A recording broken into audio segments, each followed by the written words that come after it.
Hello, my name is Joshua Dardoch Hartnett. I'm the jungler for Immortals, and my pocket pick is Lee Sin. Back through the, here comes the engage, and Dardoch doesn't want to be part of this. Oh my gosh, just kidding, takes one down, blocks the shot. Dardoch is amazing. That was actually immaculate. Lee Sin is just a really mobile and versatile champion. He can choose his fights really well, and he stays really healthy in jungle. He has a really strong early game, he has a really strong mid game, and he has the most playmaking potential of probably any champion in the game.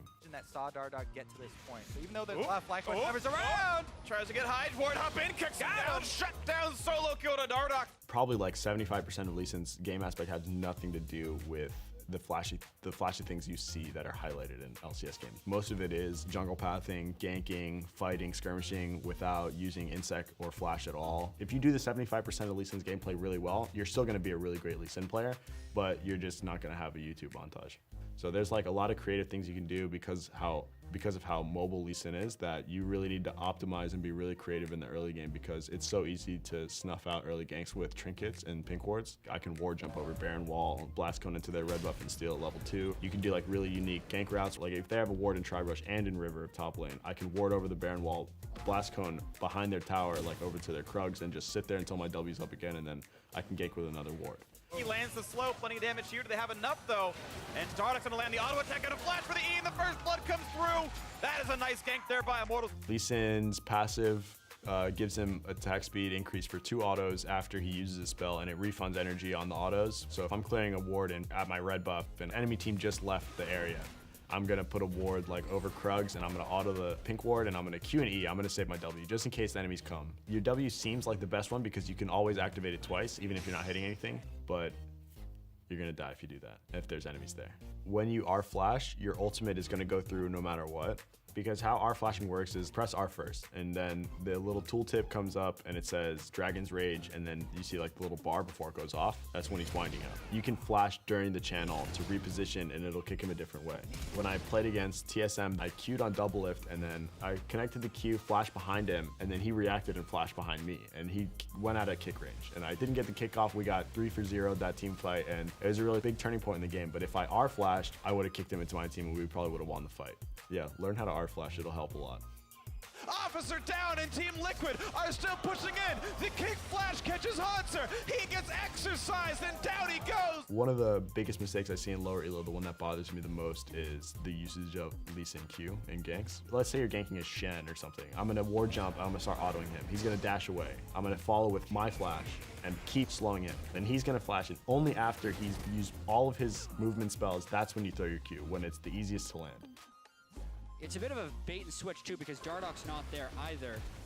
Ulti pop by Impact. Q's gonna land, does not go for the further route because getting locked under turrets, not the funnest thing. Actually goes back in after all. Red buff is on. Knockout from Lulu, kick into the wall. Q's gonna land. Dardoch and Lorlo. The more generic and like well-known combos are like the R into double queuing somebody where they can't dodge. You get CC'd by the ultimate, you fall back in a straight line, and it's really easy to line up your Q if you're in melee range when you kick them. There's Insec, the very classic, well-known Q twice, ward jump behind, kick them into your team. There's the flash Insec, where you just Q twice and you flash behind them and kick them into your team.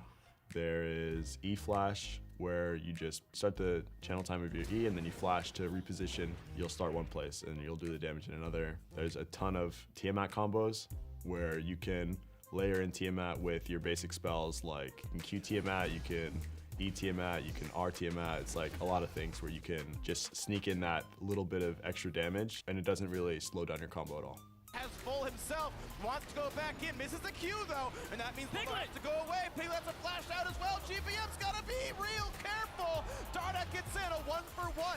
Now Moon, beset by a Lee Sin. Conquant's next up. Look at the kills going out from Dardoch. My most fond memory of Lee Kick is probably the one when I was on TL versus MASH. I like landed a Q onto their Bard, and then I saw their Twisted Fate had a gold card locked, so in my mind, I was like, I won't have time to ward jump after I connect the Q because I'll get stunned and I won't be able to get my kickoff, so I have to flash behind him.